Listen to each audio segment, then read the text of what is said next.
That's a silly question, I think.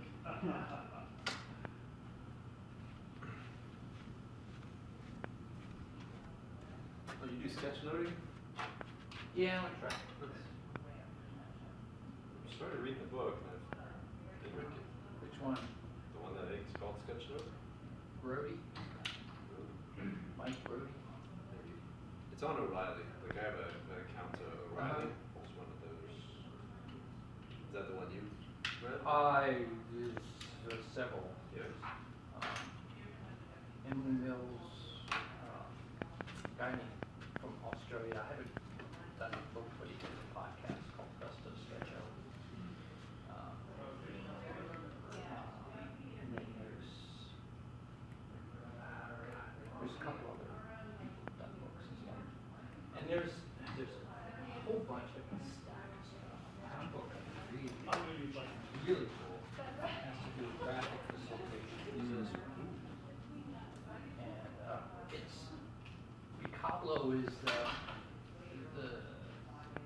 methodology type thing, and it breaks out how to do. It's really good stuff. Yeah, just the actual act of just practicing a little bit gets you a long way. Yeah. Can you confirm that this is the? Right here, the box. Well, this is He's in. going to be back and forth. He's got a mic. This is in range, or are you going to move the camera?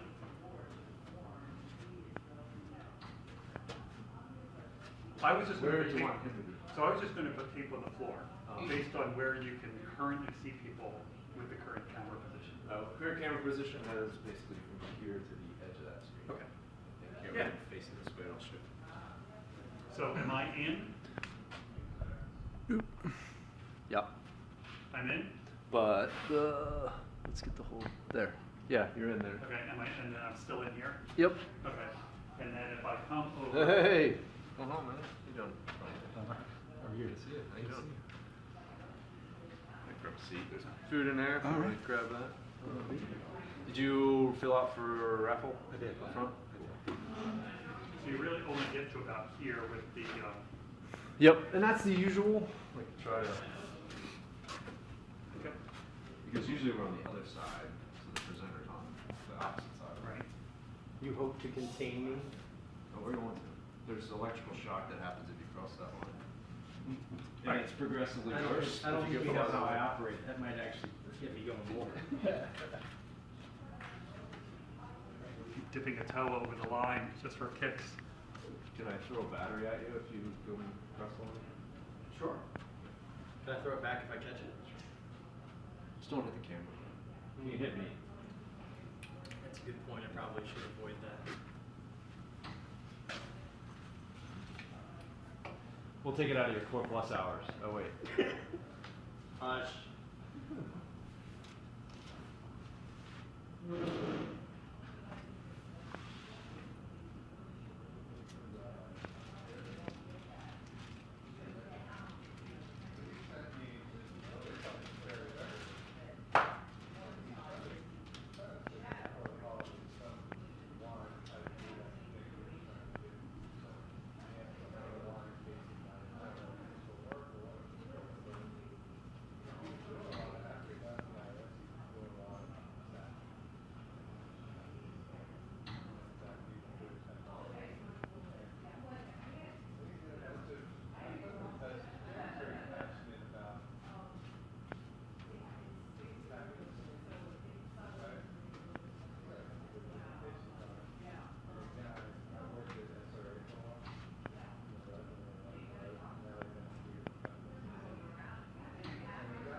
Did you draw the short straw? Are you the one that's going to ask me all the tough questions tonight? Because if so, you can just go.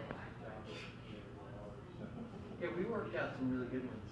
Like, I'm not allowed to say anything yet.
first word?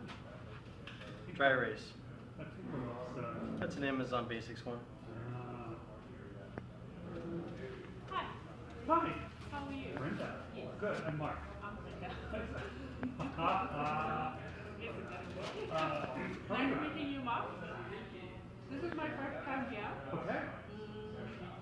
Okay, well, so, welcome. Thank you. Good to have you. So, we usually get started in here about 6:30. Prior to that, you're welcome to go back there. There's dinner. If you want to have something to eat, there's drinks in the refrigerator. Introduce yourself to people, have a chat, see what people are doing, and bring some beer, and that'll get you started. Yeah, maybe a little bit. All right, thank you. Yes.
probably.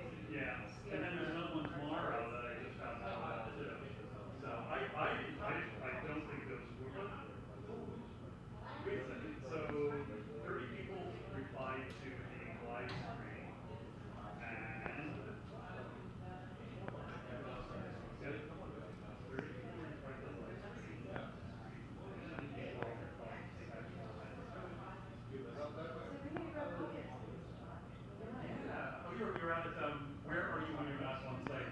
I am interested, but I am heard by both so I can be anywhere. Okay. I'm usually in Facebook today. I'm now Oh. on Facebook today. Okay, Yeah. awesome. So yeah, you're just so far away from me. Yeah, I'm working. Oh, okay. We just started working on that. Awesome. I like it. I don't either. Okay. So you're contracting for, oh, okay, okay. Because I know they were also hiring They are, there. yes, they're doing both. They're bringing in consultants. A lot of their coaches right now are consultants. They're trying to hire internally, but they're Right. so Priscilla has a few coaches. Okay. So, yeah.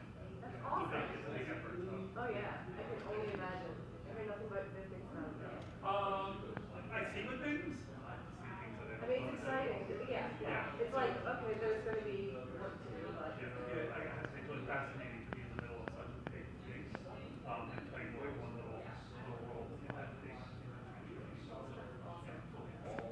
All right, I'm ready to get these guys started. Sure. Hi, everybody.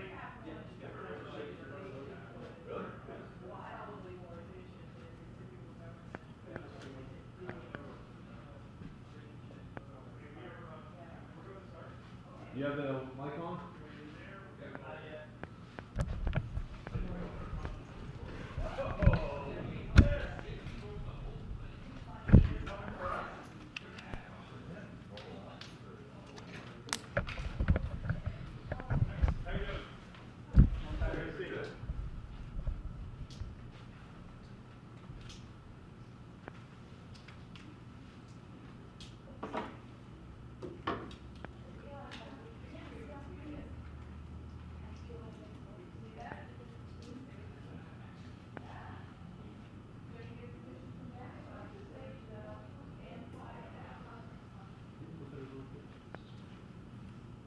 Testing, testing.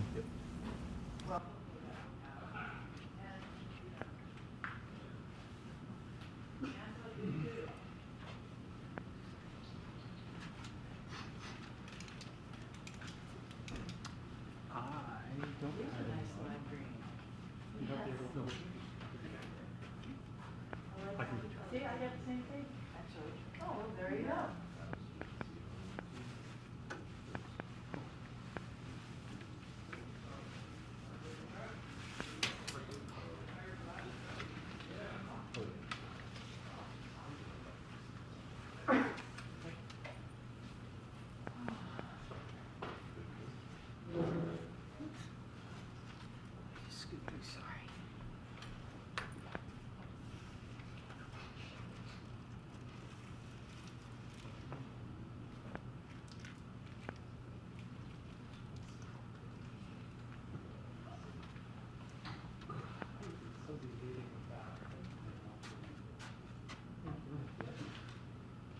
Boo.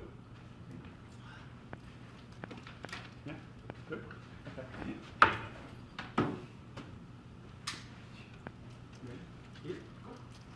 Okay. Hi, everybody. Welcome to DC Sub, our first meetup of the year.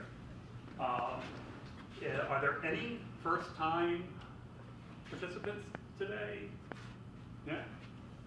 Really? I think so. Wow, okay, good. Welcome. Please introduce yourself to your first time, right? Yeah. Please not right now, we're not going to go around the room, but please take a chance to introduce yourself to other people here.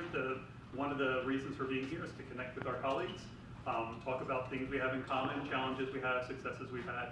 So please talk with your colleagues. That is not the right slide. I don't know what just happened. There we go. Okay, so tonight we're going to hear from Adam Parker, fresh off of his North American 2019 tour. giving us a case study of no estimates at scale in the U.S. federal government. So I'm sure you will enjoy that. DC Sug has two sponsor organizations, Excella. That's the company that runs the ATX here. And also Kaizen, who provides consulting services and agile training.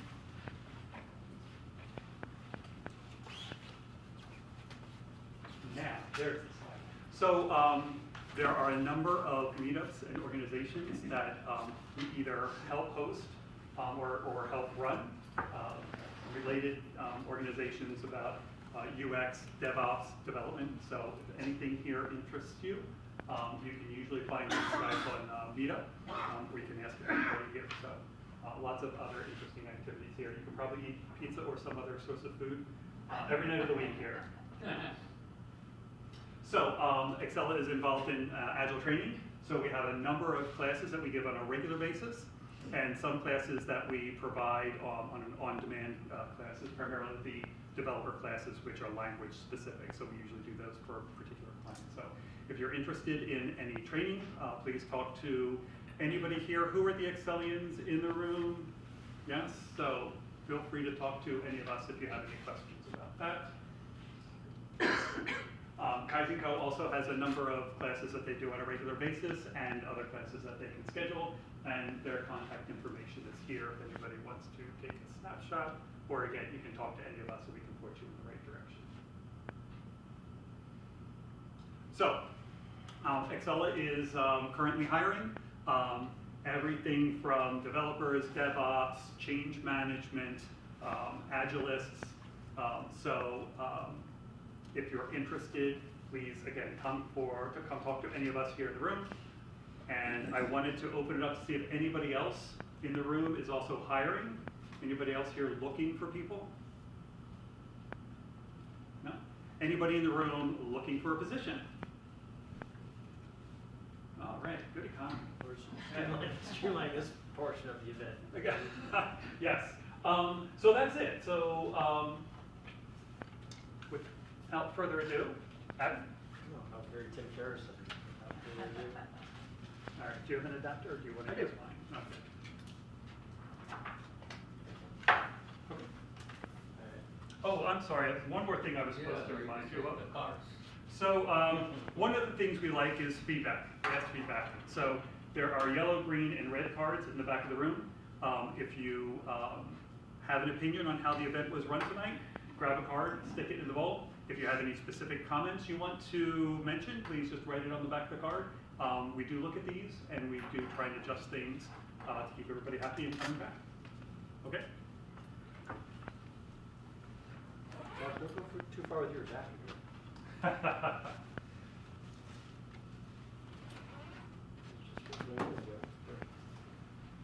try it.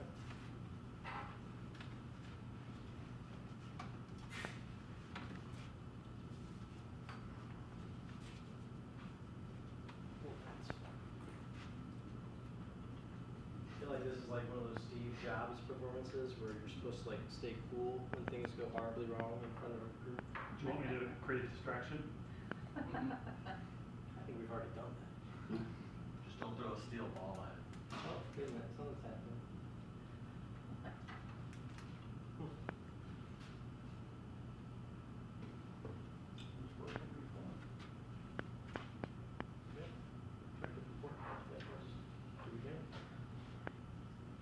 Sorry, all. Oh, thanks, there. There we go. And I think you're muted still, Mike. Adam. Oh. Yeah, I had my mic off because I didn't want to share my incompetence with the entire digital crowd. But we got it figured out. All right. Okay. And Brian, can everybody online hear okay? Cool. Okay. Greetings. I know a lot of faces in the room tonight, so this is going to be entertaining. Some of the faces in this room may or may not have been part of the story that I'm about to tell. So just a quick background about me for those of you that don't know. Actually, tomorrow is my 2-year anniversary at Excella.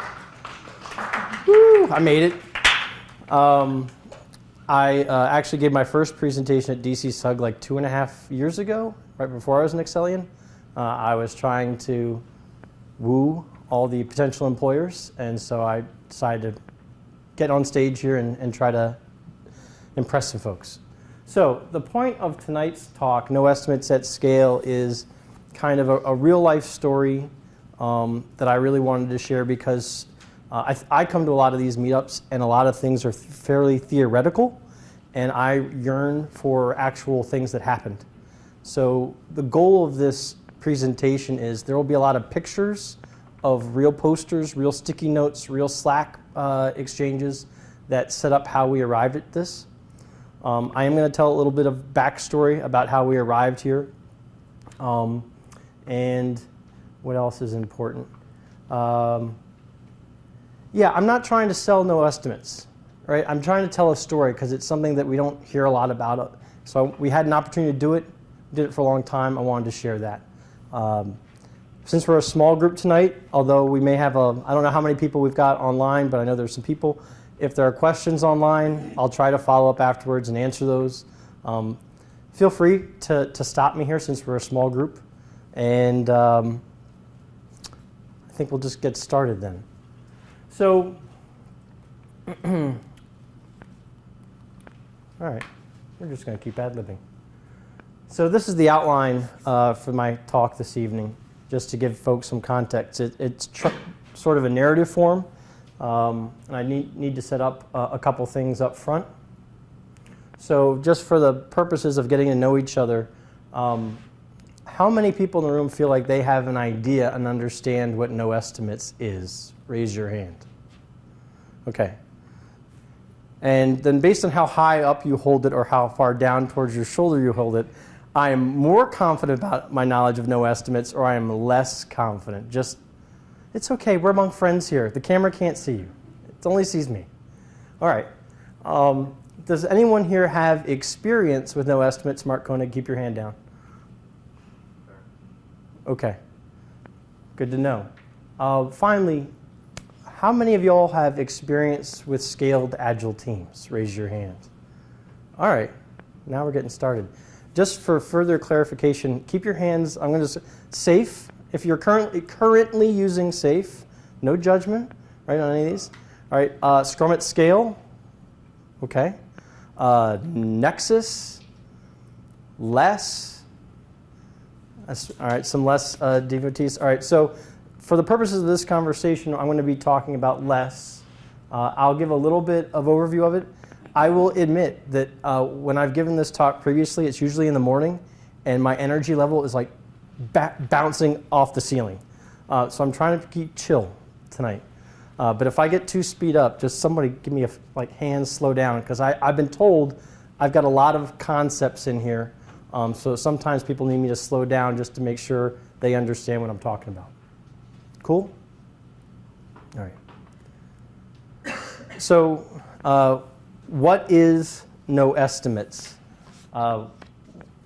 So it seems like everybody has a bit of an idea, so I'll give a bit of background. No Estimates, as it's popularly known, like the hashtag No Estimates, came out of a blog post that Woody Zuhl posted in 2012, telling a story about a project he had done, and he had been encouraged to share that knowledge. And one of the things that, when I try to explain what No Estimates is to people, it doesn't mean that we don't care about the size of things.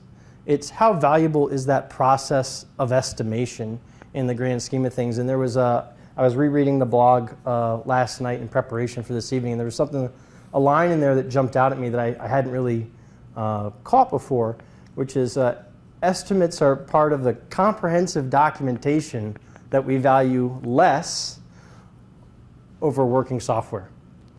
And I thought that was interesting because No Estimates to me is not that the act of estimating work or sizing work is not important, but ultimately your customer and I mean customer, the end customer, doesn't value the activity of creating an estimate. What they value is the work getting done. So what is an estimate? Does anyone want to help me define what an estimate is?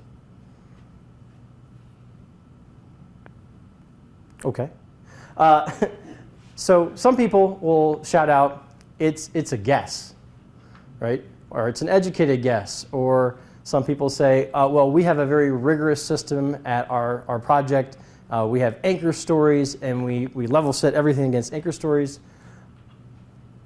That's fine, but at the end of the day, you really don't know how much work it's going to take to get something done until the work is done. There's no perfect information in the work that we do. There's very little perfect information in any kind of creative work, and what we do is creative work. I don't think I'm surprising anybody with that.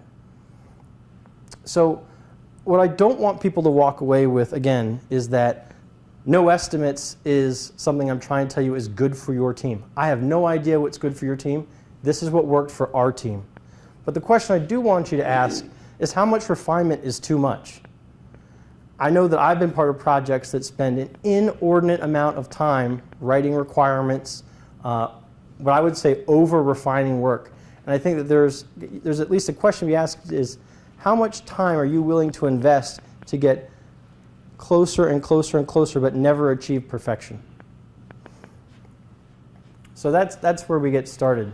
So kind of what would happen if you stopped pointing work? And what if you did that for an entire year? And that's what our story is. Our story is about a product team, and I'll explain less in a second, but this was 3 teams working on one product with one backlog. And we did not estimate, we did not point to work for an entire year. So as you can see, just to give you background, this is, I don't have it expressly in any of the slides, but this is the E-Verify product within USCIS. So we were 3 teams, each with a dedicated Scrum Master, each with a BA, each with a dedicated DevOps person. These were cross-functional teams. There were no testers on these teams. It was full CI/CD pipeline, and I'll talk more about that in a couple minutes. But I wanted you to understand, at least for the context of this, it was dedicated teams over a long period of time with dedicated Scrum Masters. We didn't have another project. We didn't work on another product. This was all we did. So I would say that we followed a less styled framework. And I think that's in the spirit of less, right? Less gives you something to start from and then encourages you to manipulate it to whatever works for you in your context. And I think that's really important. But for those that haven't done less, here's the picture that comes out of the less website. Some things that might be unique, right, is that there's 2 levels of sprint planning, if you haven't experienced that. And then there's also the retrospectives. The teams have a retrospective, and then there is an overall retrospective. And I might get into a little more detail with that. Does anyone have any questions about less before I move on? All right. I think we need to, I think I need to get my energy up. So, golden metrics. So one of the things that was really unique about this project, I'm going to say a little bit more in a second, is kind of how this was the most agile project I've ever been a part of. I'm not saying it's the most agile project that has ever happened. It is just my closest experience to what my mind's eye believed was an agile project. So I had never previous to this project worked in a place that didn't have testers. I had not been in a full CI/CD environment, so this was new to me. So we pushed to production 10 times a day. We had at USCIS is called team managed deployments. So as long as our tests pass, we could push to production with relative freedom and independence. We also, our code commits took 20 to 30 minutes to get to production. That's with going through all the various steps and gates in our CI/CD pipeline. And we acknowledged incidents in under a minute. Doesn't mean we fixed them in under a minute, but we acknowledged them in under a minute and then swarmed to that. That was part of a story later on in our time. One of the things I forgot to start off at the beginning was a quick word about like my first day on this project. And that is that I think I spent only the first afternoon of my first day on this project, and I knew by the next morning, I said to my boss, I was like, this is an agile laboratory. It was amazing. I actually said, like, I had only been there 4 hours the day before, and I said, people would pay money to come spend time with us to see what this should look like. And it pretty much played true over the 20 months that I was on that project. It was really special. And so if you'll indulge me for just a minute, and I'm going to speed through the next couple of slides, I just want to give you a timeline of how things occurred, right? So the first team stood up in March of 2016, moved to 2 teams in May of 2017. And I would just want to lay out that they scaled slowly. I think that's something we talk a lot about now when we talk about scaling teams, is not scaling too fast, right? Scaling is not the solution to your problems. Scaling actually might be the cause of some of your problems if you try to do it too quickly, is at least my feeling. Although in this case, very quickly, we had 2 very large teams that then split into 3 teams in August of 2017. And then, which is about the time that I joined, shortly thereafter. We switched to Kanban, right? So I'm fast forwarding. We switched to Kanban in March 28th of 2018. We had a pretty significant go live, which I know in Agile, you're not supposed to have big releases, but sometimes your customer encourages you to do certain things for reasons, and that's okay. In June of 2018, the no pointing experiment begins. And by December, we returned to Scrum.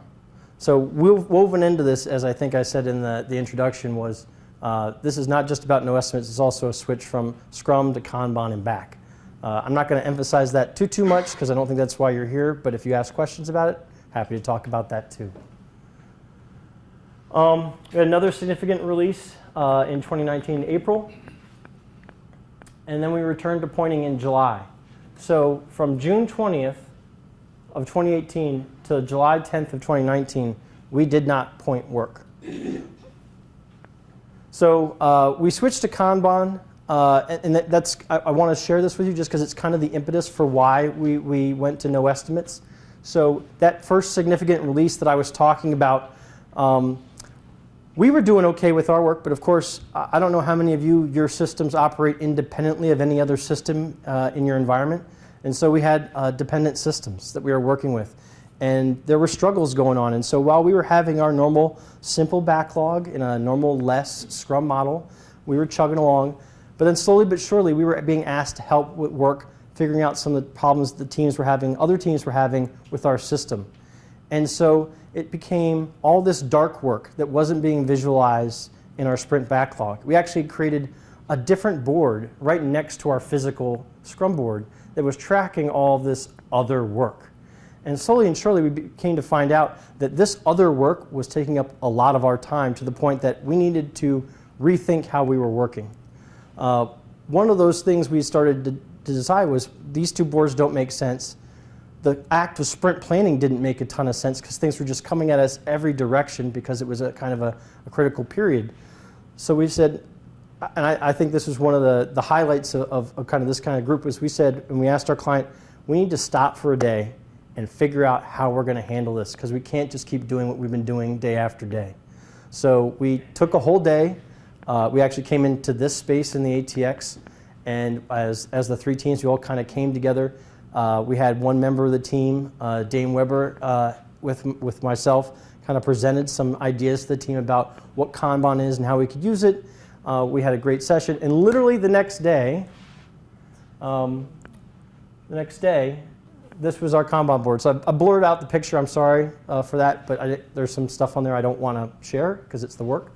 But on the left, right, that is our sprint board prior to us changing, right? Very simple, to do, doing, done, 1 swim lane per team. Let me move over here so you can see. right? 1 swim lane per team, right? Done. By the time we walked in the next morning after our workshop, this was our Kanban board. We may have over-architected a little bit in our joy, right? We had a lot of columns, right? There's ready and working. We simplified it over time, but I wanted to share this, A, because these are real pictures of our real board, right? And B, we did this overnight, basically. So I want to emphasize that because there's no change that you can't make fairly quickly. It's about whether or not you are empowered to do so. And we were fortunate to work in an environment that empowered us to do so. So the throes of that change, right? We're moving into this Kanban model. We still haven't figured out the whole pointing thing. You can do pointing in Kanban, but we just decided that we were already having this tension within our teams prior to moving to Kanban about, is refinement valuable, right? We had a couple of experiments, some ideas had gotten bandied about, but we said, we're getting into this tedium, right? The same tired debates of, is this a 1 or a 3? Is this a 3 or a 5, right? Rather than talking about, what is the goal of this story? And just for case, right, for those of you that are Fibonacci number fans, we explicitly did not have a 2 in our environment. This predates my joining the project, but they were very vehemently that 2s were just too confusing. They just removed them from the pointing scheme. So I thought that was interesting.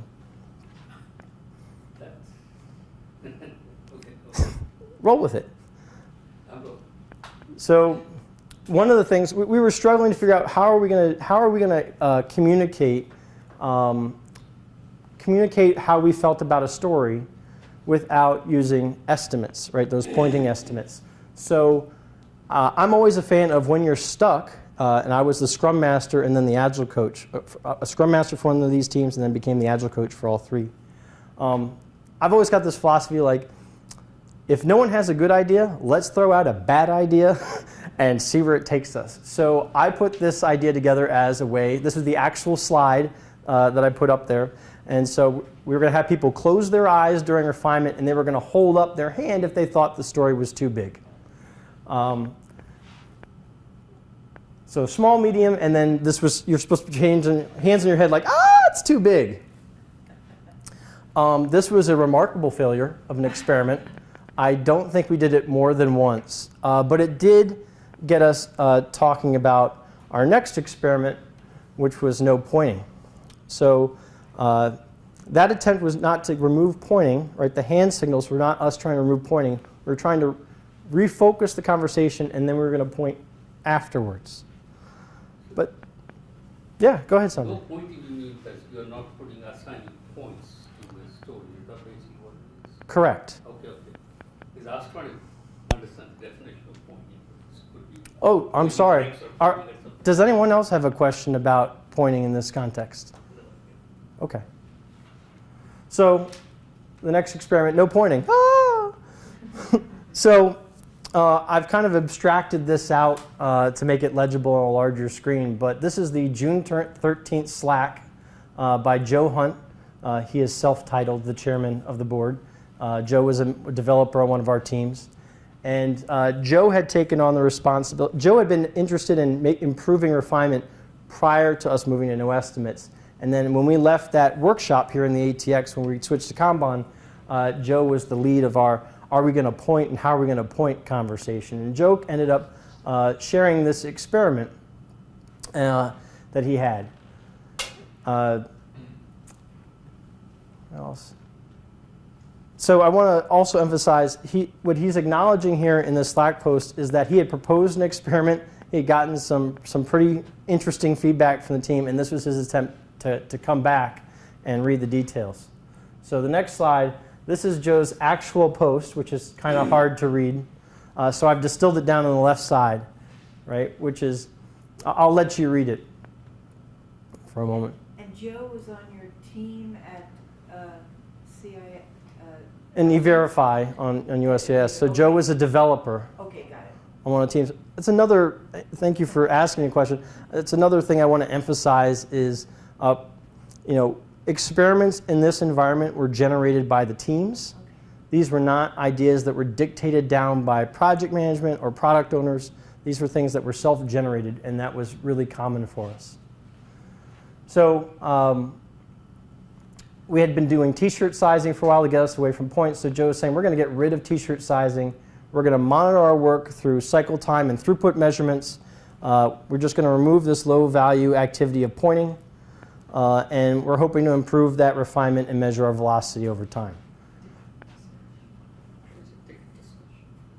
I'm sorry? What is the ticket discussion framework? Our ticket. Introduce a new ticket discussion. Introduce a new ticket discussion framework. Right. So we're replacing. So in refinement, we assign points, right? Or if someone has proposed points and we're questioning whether those are valuable, that to us is a discussion framework, right? And so in this, we're saying we're removing the pointing aspect of it, but the goal is still to improve the quality of the refinement conversation, right? We valued conversation over documentation. And so there were times when refinement lasted 2 hours. So are you saying then to measure the velocity, instead of having a size on each item, you're counting the items? Correct. So you're measuring a period of time and how many items did you finish, not what relative size they were in relation to other work. Correct. And so a clarification. So I'll probably get to it in another slide. So maybe I'm going to come back to that. But you're touching on a point I do want to make. Let me switch this to the next slide. I'm sorry. I think I saw another.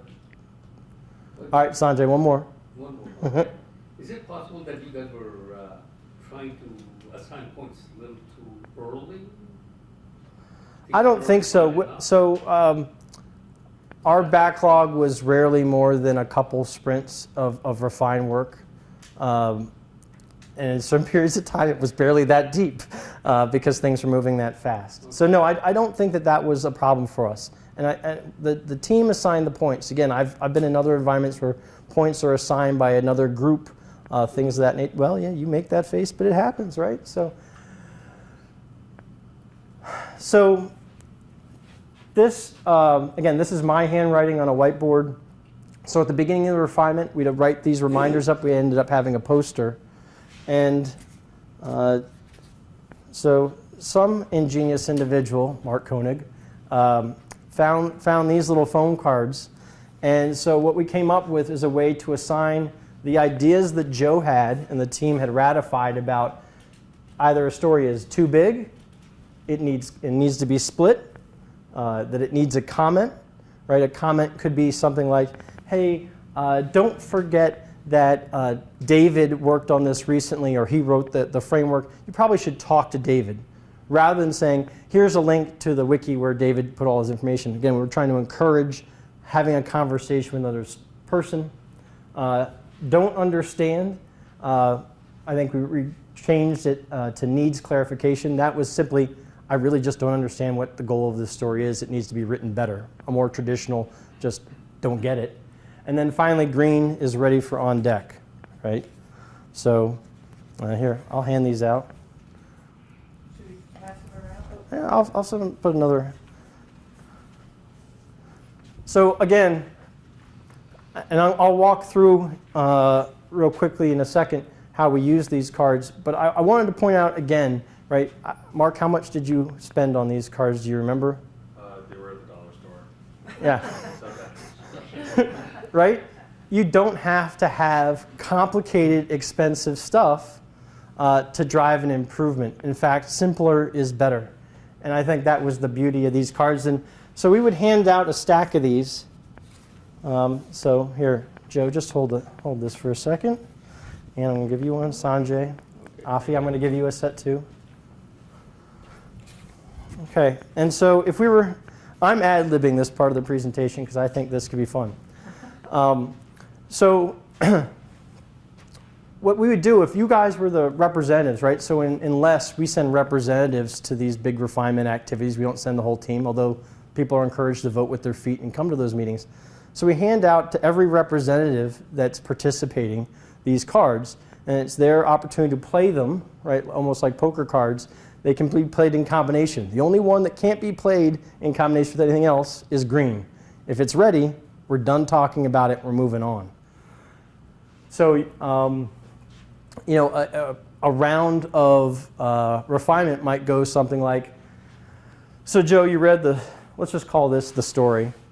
Joe, what do you think about this experiment using your cards? You think the experiment is too big and needs comment, needs clarification? Sorry, you're playing the orange one. What do you think needs clarification about this experiment? I think that the acceptance criteria is too all over the place, and we got too much work going on outside of it. Okay, and you think it's also too big. So it's too big and it's unclear. Yeah. Did anyone else play a red or orange card? Did anyone else play a card? Ann? Yeah, I need clarification just because I didn't quite understand. I understood the system, but not how it would be implemented. What was Okay. the implementation proposal? All right. Yeah, Sandra? second that, I had the exact same thought. All right. Afi's a green. Everybody's lame. I think it's ready to go.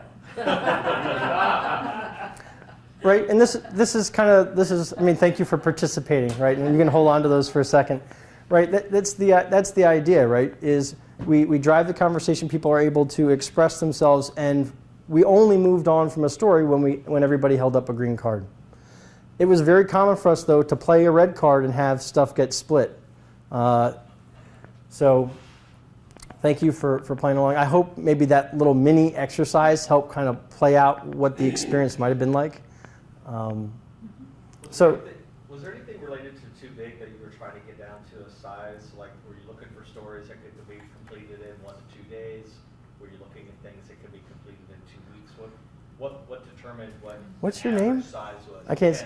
Ken? Yeah. Ken, it's like you are reading my slides ahead. So we introduced these cards in June 20th of 2018.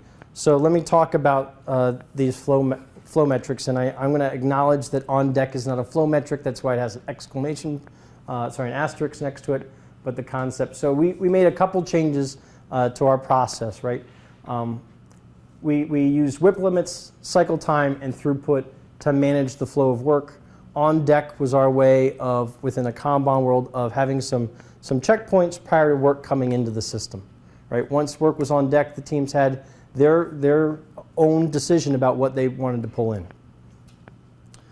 What's interesting, though, is that we already had WIP limits and cycle time in place while we were doing Scrum, which really helped our transition.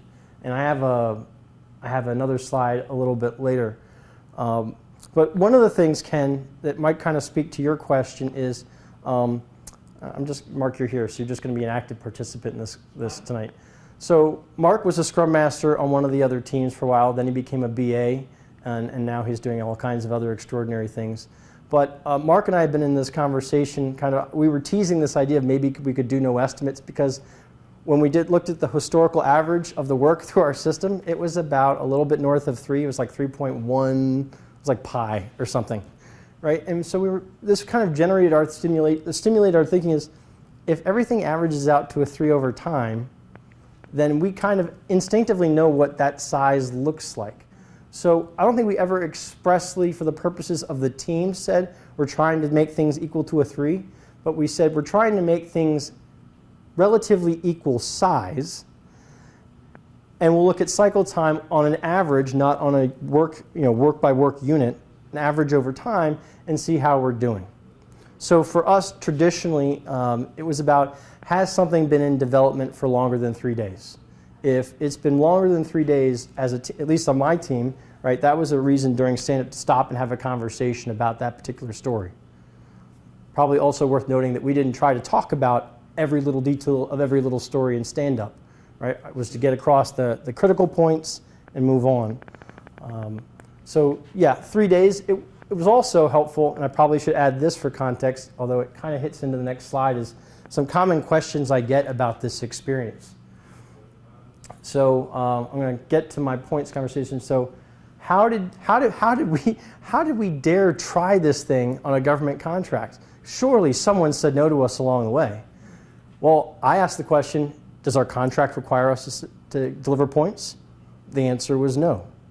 Did our client really care about the points? Well, I told you a lot of other things were going on in our environment, and we were, I want to say pristine, but we were fairly well performing compared to the scope of things going on around us, so we were given a little bit more leeway.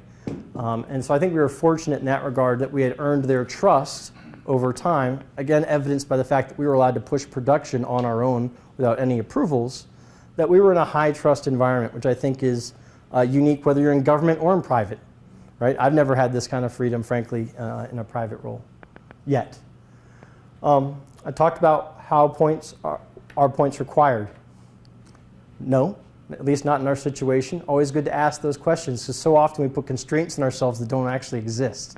It's worth exploring. How did we forecast? I would say that we did an okay job of forecasting when we were talking about epics and larger releases. I'm not aware of any dates that we missed. We certainly had to remove some scope a couple times to achieve our goals, but I don't think that not estimating our work had any material impact on whether we were able to communicate to our customer how big the work we were about to execute was. We did not use any Monte Carlo forecasting. We certainly entertained the idea of doing that, but just the reality of the kind of work we were doing on the ground and what was going on, we didn't find that we needed that level of rigor. Probably would have been fun. How do we report out, and did we change our ceremonies? I think, Ken, again, this kind of maybe touches a little bit what you're getting at. So what we tried to do was change as much about ourselves within our sphere of control as we could. But we understood that doing these kind of changes was probably going to have an impact on other teams, right? We interacted with other teams. The meetings, our client was used to coming to our offices in a certain cadence. So we actually changed very little. We continued to report out on our normal metrics. Because of that 3-point average, one of the ways that we communicated velocity, just to give that, was we just said, here's the throughput, multiply it by 3. That was our velocity. It was close enough. And I will tell you, I actually removed this slide, but I will tell you, there's a downside to that approach, right?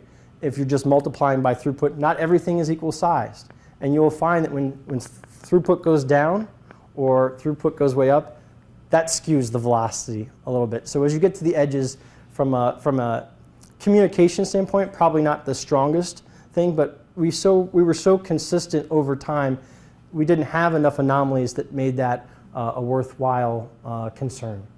And then in terms of ceremonies, we continued to hold sprint review. We kept all of our basic ceremonies from Scrum, and we basically changed planning into constant refinement. So we had refinement every week instead of refinement every 2 weeks. By the way, before I get to you, Ann, 2-week sprints. That's what we were doing.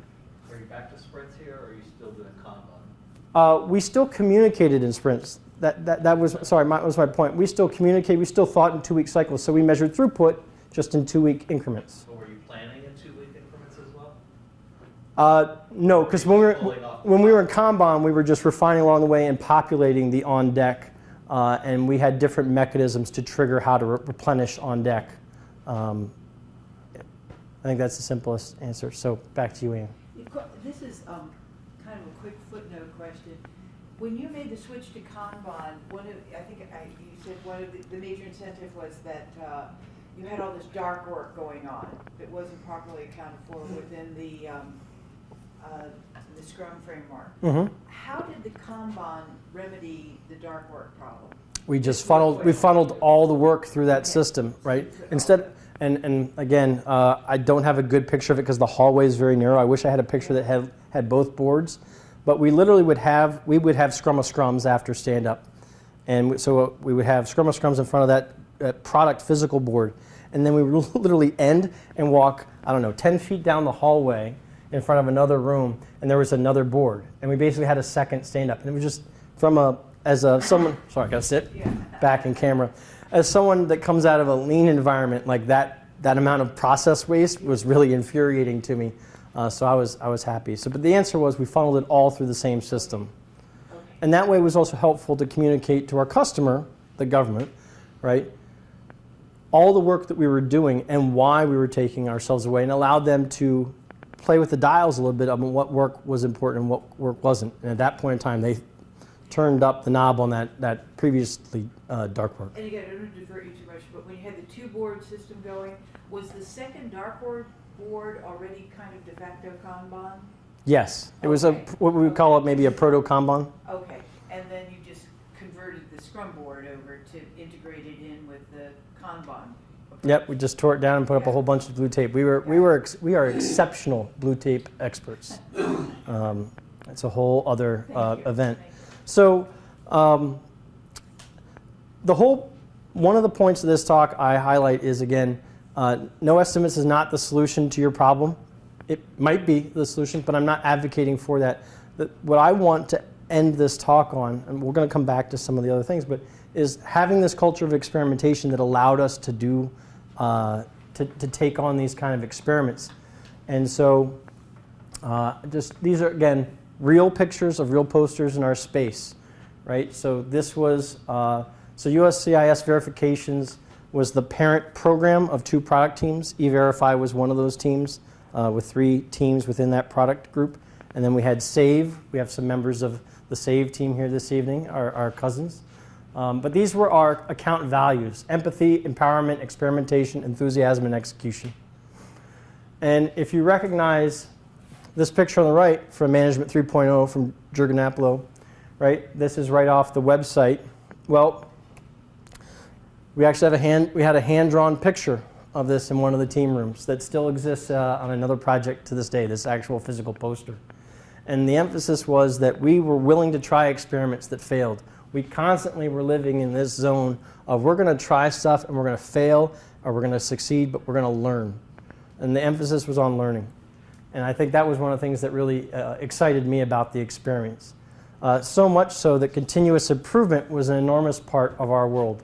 So if you see right at the top here, right, you can see the end, right? So when we moved to a new workspace, we put that poster above our continuous improvement board.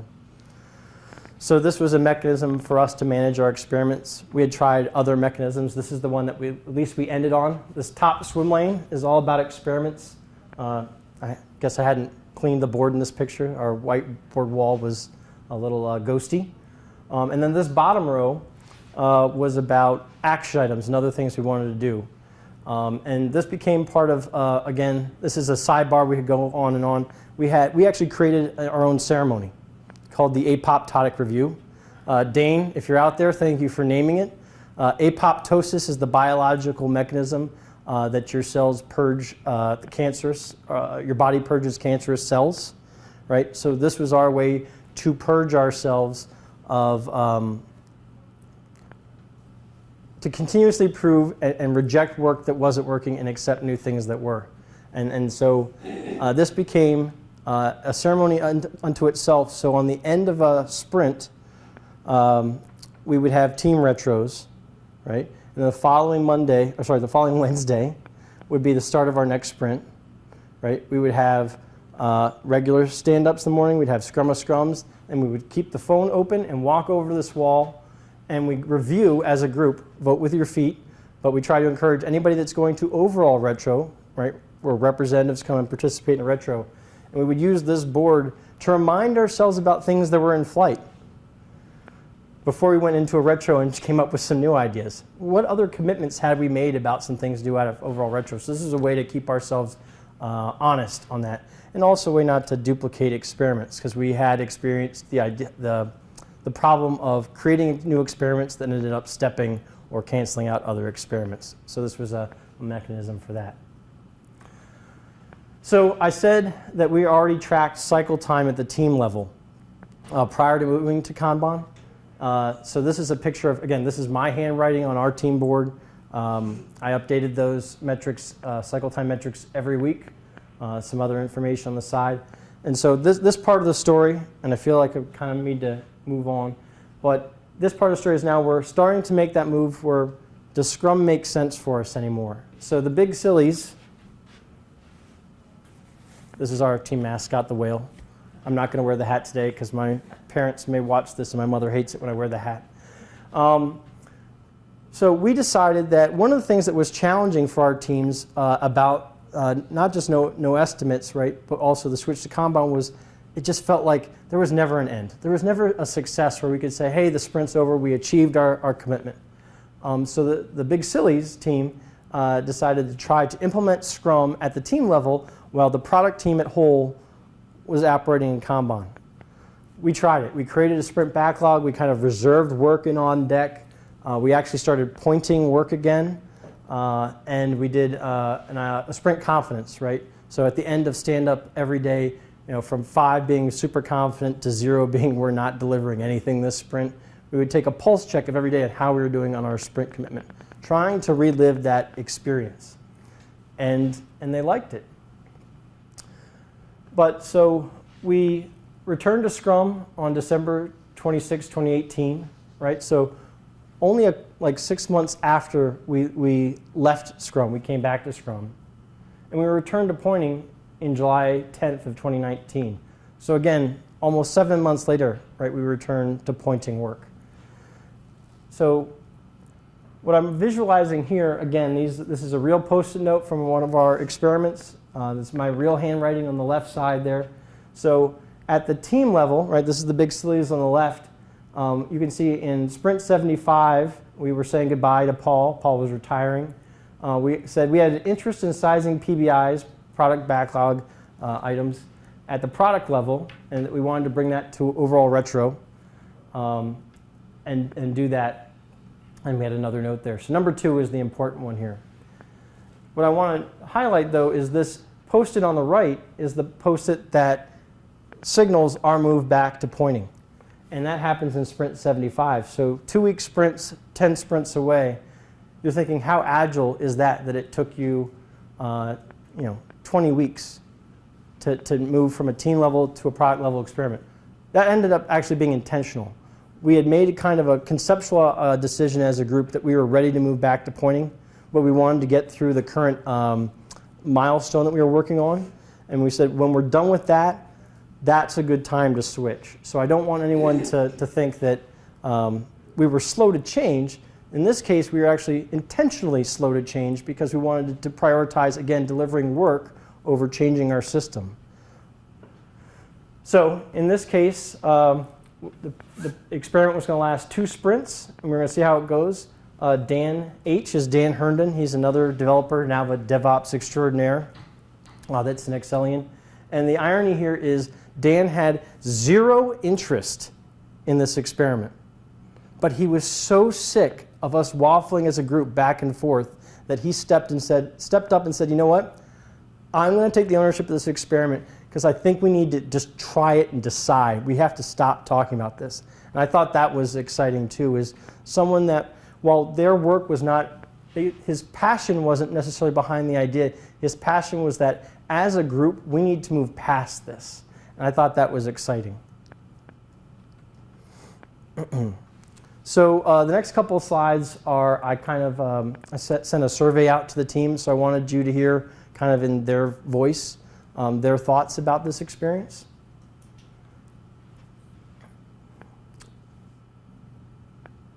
And I don't think I'm going to narrate this.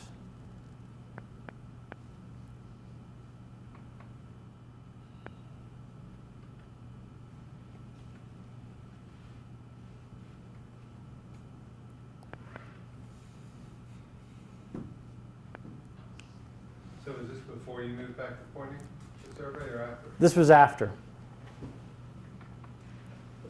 The third point is very important.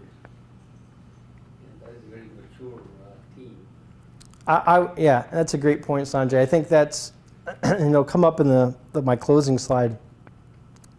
But it was a really mature team. In fact, I was a little intimidated when I first joined the teams, because I'd only previously worked in fairly immature Agile environments as a Scrum Master and coach.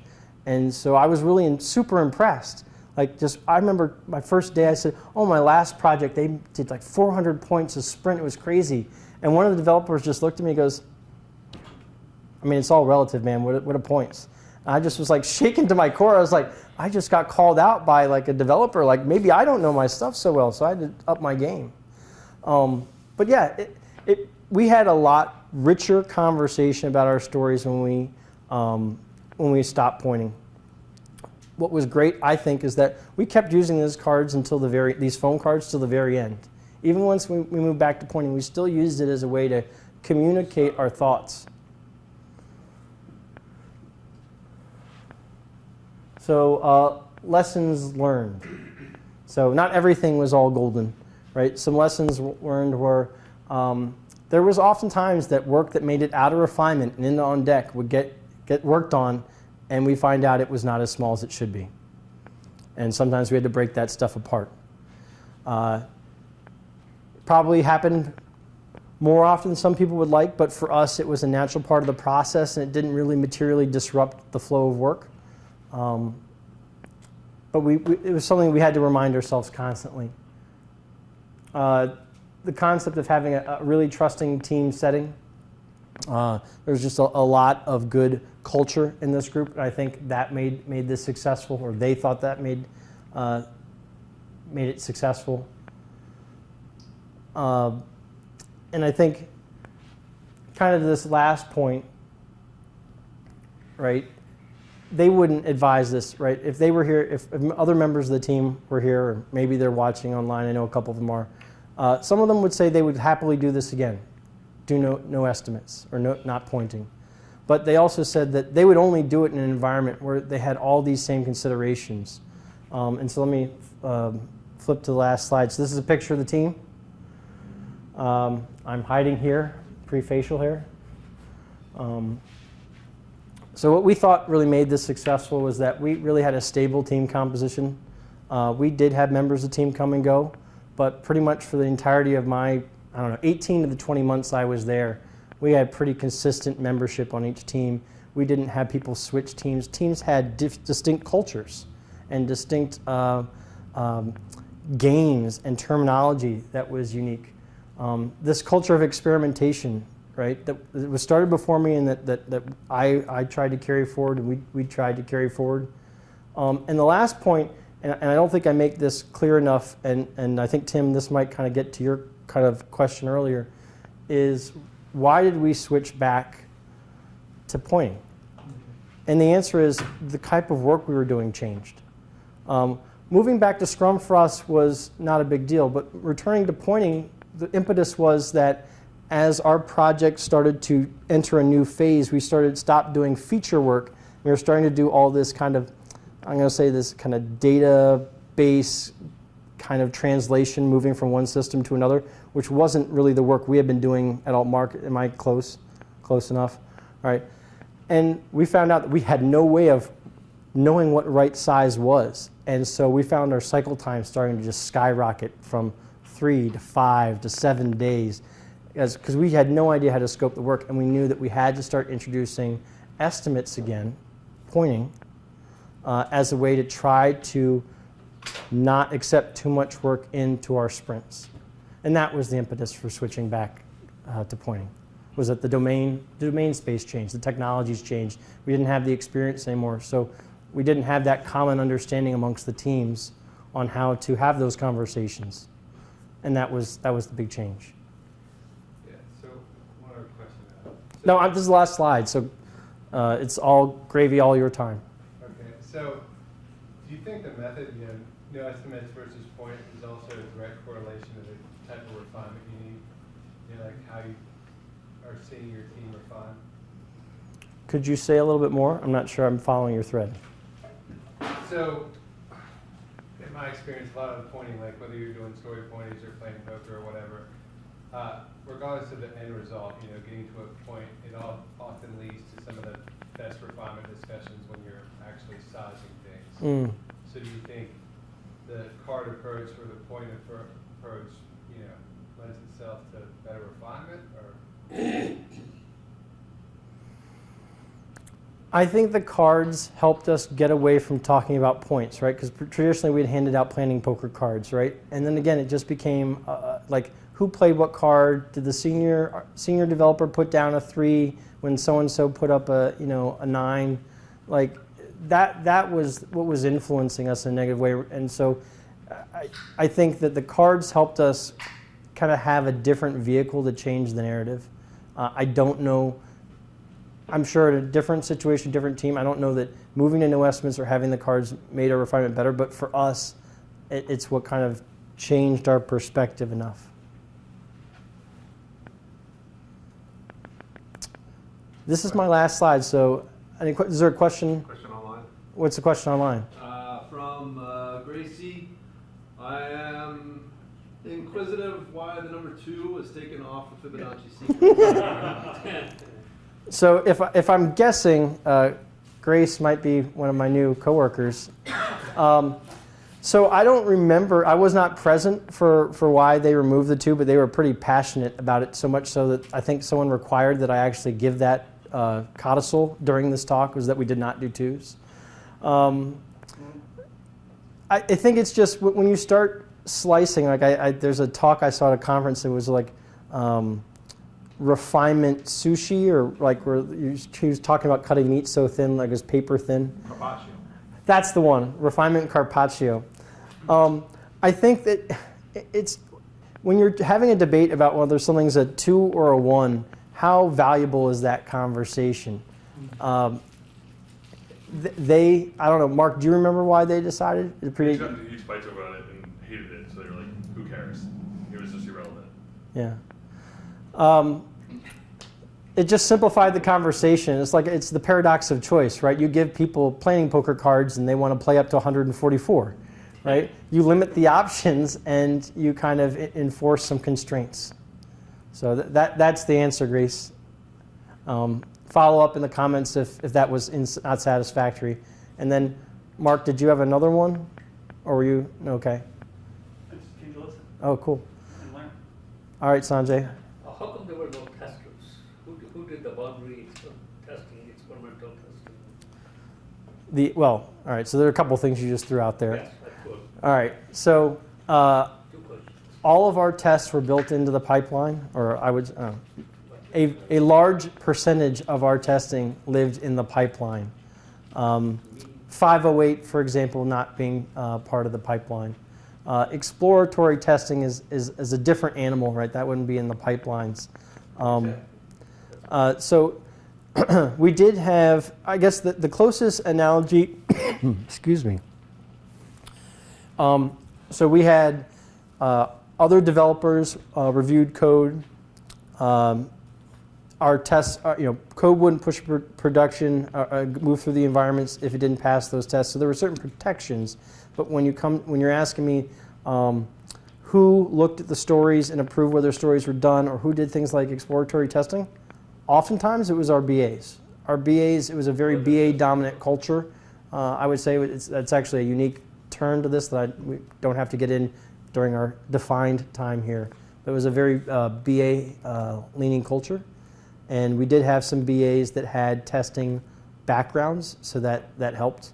But it was definitely a unique experience for me, and actually I thought it worked quite well. Ken? So I have just a couple of questions, and I think they all sort of. All right. So, How long is this list? I'm just curious. Large-scale Scrum. 1 product, 3 teams. Is that really? So Is that really scaled? I'm not challenging. I'm thinking in terms of complexity, because a lot of what you worked on worked really well. So I'm just wondering, would this work if it were a program that had 4 products in it and had 25 teams?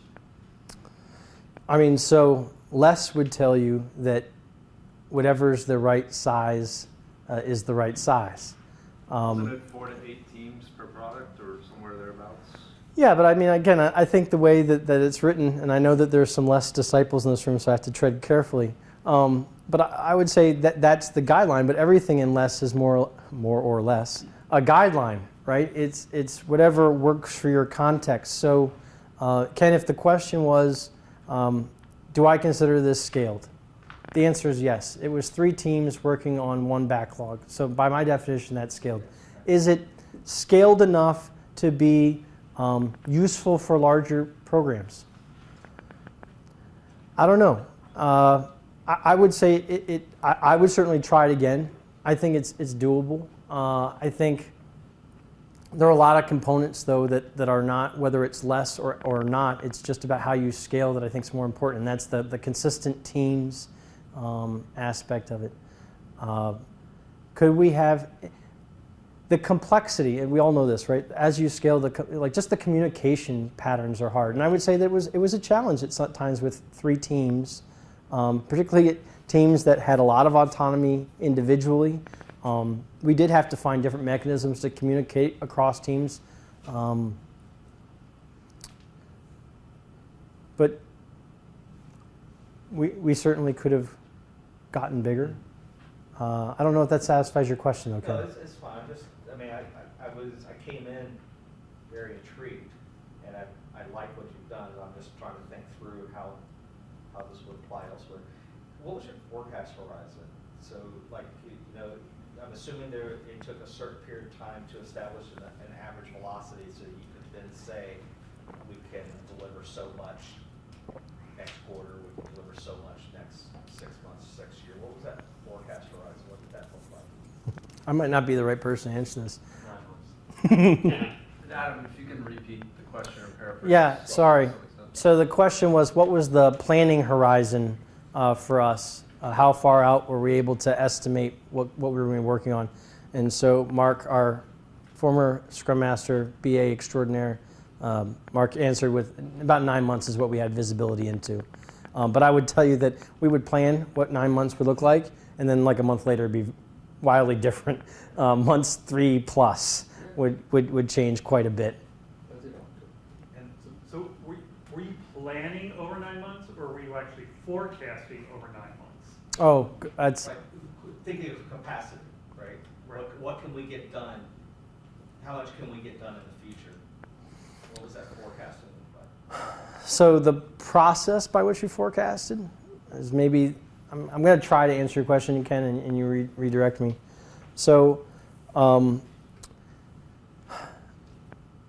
we would estimate large epics in terms of really how many months of work a particular set of things was. And then we didn't decompose until as we got a lot closer. And when we did that, we often had representatives or would pull together a meeting team and come together and break down the work as a group. Your answer is actually dovetailing into the last question, Okay, well. Which is around Epic's features. Mm-hmm.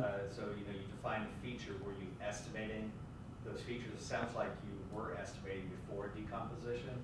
And then what were those numbers? Were they like how many stories? Each story was 3 points times 10 stories, so that's a 30-point feature? Or were you not estimating? So all right, I'm going to try to answer this, I think, in 2 parts. So there's the capacity conversation, right? How did we know what we could handle? And then there was the estimation part of this. The capacity, I guess we were fortunate over time because we've been tracking cycle time from before I got there. So we had a pretty good understanding, particularly once we went to throughput and not velocity. We had a pretty good understanding of how many PBIs, product backlog items we can move through the system. And so that became fairly easy for us to assess capacity. I guess one thing I'd add is we made a real effort to think about capacity when we went to planning each time and think about vacation. I mean, stuff that we all should be doing, part of planning, but I feel like some people miss, and then all of a sudden you're halfway through the sprint and you realize that you overcommitted because half the team is on vacation on Christmas. So that's how we handled capacity. On your, how did we decompose features into epics and that breakdown? If that's the thrust of the question, I don't know. Mark, why don't you answer? Like I feel like I'm just watching him semi-judge my face in the light. And I'm not judging at all. No, Mark judging me, not you. I get questions from customers all the time about decomposition, planning, and cone of uncertainty and all of that. And that's why this is really intriguing, the way that you broke the refinement piece. I think is the piece I'm really intrigued. I want to clarify, maybe this will help, Ken. Refinement for us was, we already knew that this work was happening. We had done some scoping of what the work was, Refinement was just us having broken down the discrete pieces and then sizing, right, whether with point estimates or not, right, trying to get to the right size. That is refinement for us. The activities of what we were going to work, what epics or features we were going to work on. I mean, at one point in time, we just, like a pillar like this in the middle of the room, we just had sticky notes. It was like, this is what we think we're working on. And we would try, our BAs, we usually get together with a couple of senior developers. We kind of had a leadership group that's a whole other topic, but and a leadership group at our BAs that got together with the customer and kind of scoped out, hey, we think this particular feature might take 3 months, this one might take a month and a half. But they all understood that those were our best estimates and that we were going to learn along the way. All right. Any other? Yeah, sure, in the back. Yeah, are you saying that if you do that NoEstimates work good for certain projects? I think NoEstimates can work for almost any project depending on what you're working on. I don't want, again, it won't fix most of your problems, right? It may not be right for your context. And like if you have I'll just give you an example of a team where it would not work, right? If you have a team that is constantly getting changes in direction, working on different pieces of technology or exploring new technologies, or it's just, you got a couple of different subcontractors, like developers come from one group and BAs come from another provider, and there's just a lot of churn in who's part of the team. I would probably think, just like this says, I would not touch it, right? There's just too many other factors about not having a consistent culture and having a common understanding of the work that takes time. And so I think there's no reason why it can't work in any given situation, but I'm not going to say that it's a good idea. It might be a teams, I don't know how it's going to work. People don't know what Scrum is, what Agile is. Right. So in addition to consistent, mature, maybe I should have added that. Maturity is the most.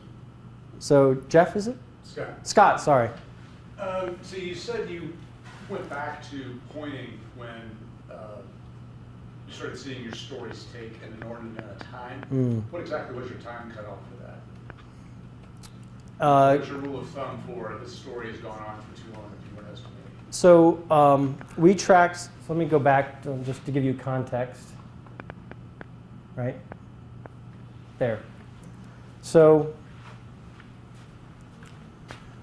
I would calculate the overall cycle time averages here, but we broke them out, like these columns that I break them out into weren't necessarily the columns on our Kanban board. They might have stuck some stuff together. But in dev was really the one that we tracked, right? So this is the one where if a story was in dev for longer than 3 days, that was usually the sign that something was not right. That predates even us moving to Kanban and NoEstimates. 3 days was kind of the litmus. And it didn't really change much for us over time because that seemed to be, right, we had this historical average of about 3 points. It turned out our historical average, right, we were trying to look at in dev for less than 3 days. But I think if my memory serves, right, one of the reasons we did 3 and 6 weeks is we didn't want to overreact to data, right? We didn't want to overreact to a sudden spike in any one of these measures. So over time, right, we might have had a week where the PO was out and all of a sudden our cycle time for that particular column jumped a lot. But when the domain work, I mean, there was one story that I think it was like 14 days, like that individual piece of work, and the averages started to get up, like for in dev at like 7, and overall cycle time at 9. And that's when it was really clear as an indicator that something was wrong, and we already knew it. Right? We didn't need the data point of cycle time to tell us something was wrong. We intuitively knew something was wrong. It just gave us some data to fall back on to prove our point that it didn't just feel like something was wrong. Something was wrong. I'm trying to think of a better way to phrase this, because this is going to probably come out sounding like a criticism, and I need it to be exactly the opposite. it sounds as though what you actually did was just reach a point where you were decomposing and refining your stories down to one size. That was essentially about three business days, and you worked from that. Does that sound accurate?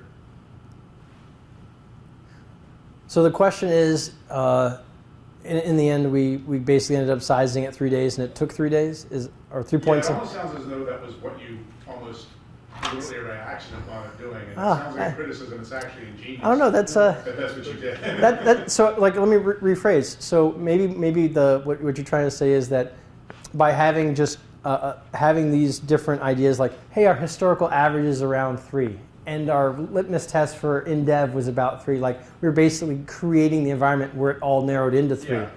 Yeah. Self-reinforcing. Possibly. I don't know. I think there was some conversations about bread box size. Mm-hmm. It felt about this size. Yeah. And I would, and Brian, please keep us honest on time, because I'm sure one more question from online. All right, creeping over. There was something I wanted to say there about creeping over. What was I going to say? What was I going to say, Mark? Oh, Breadbox. So interesting thing, right? So we had a lot of cultural similarities between our sister project, Save, right? And they had a very different approach than some of those Scrum Masters are around here, right? But right, I'm looking at Mark and I'm looking at Nora, right? Your teams, you guys relied a lot on anchor stories as a way to keep you under control, right? Which was, I think, worked for them. But our group, I think we tried to do anchor stories once, and they were just like bored with it, like had no patience. So it was really interesting. Basically the same company, right? We had some subcontractors, the same program, right? Same leadership, but very different personalities of the two teams. And the nature of the work was a little bit different as well between the two. So, quick question, I know you got one on. all right. Did all 3 teams that you described evolving in the first slide make this, Scrum, Kanban, no pointing, Scrum, pointing, evolution? Yeah, we did that together. That was a group. Okay. That was a group thing. The only thing that was unique was I was trying to set the stage of my team. We tried an experiment within our team about what it would be like to move back to Scrum. Okay. Thank you. All right. So one more question from the interwebs. Neil asks, how does the government feel about the NoEstimates approach from a contractual perspective? And how would this approach work with a contract that has award fees based on stories completed with estimates? Probably not well is the answer to that question. And so again, just interesting data point, right? I've lived that experience, and I think that's maybe why my eyes were so doe-eyed coming into E-Verify. Was prior to that I had been on, so just context, I am now about to be, so tomorrow's my 2-year anniversary, and I worked I've only worked in the federal government space for the last 28 months, right? I'm at the IRS now. Prior to coming to Excel, I was at Patent and Trademark Office, and we had a contract situation that was very much like that. And basically the contract said that there was a commitment to delivering 400 points every 3 weeks, which was their sprint cadence. And here's where it got really bad. If we didn't deliver 400 points, if we were under it by, say, 10 points and delivered 390, we owed that 10 on the next sprint. We owed 410. Who estimated to determine the size and No, well that, all right, so now you're sliding into the loophole of the developer. Right, but my point being was, so that would have been a very bad environment for NoEstimates, right? Because it didn't have that safety. Like I said, we were lucky in so many different ways to allow this to happen, that we worked on a project where we had that kind of freedom, that we had the certain people that we had. It's like there's so many intangible things. I can't say you do all the same things, you're going to end up with the same outcome. But to have lived in that space after spending 4 months of basically my job as a Scrum Master across 4 teams with delivering 400 points a sprint, I realized very quickly the value I was delivering as a Scrum Master to those teams was to find any way that we never had rollover points. Like my goal in life was for us not to have points not move in the next sprint, because once you got in a bad way, how are you ever going to dig out? And then what ends up happening is what you're describing, right? You start inflating point sizes and doing all these other bad behaviors. So, look, I spent a year writing contracts for IT. That's really tough work, and I think that a lot of contracts don't encourage the right behaviors, which just speaks to like incentives very often have unintended consequences. But no, yeah, that would be a terrible environment to try this in. I strongly don't recommend that. Thank you, Neil, for that question. That was Neil deGrasse Tyson, I'm hoping? No? Probably not. All right, one last go for anybody in the room, otherwise we probably should wrap up and you can catch me afterwards.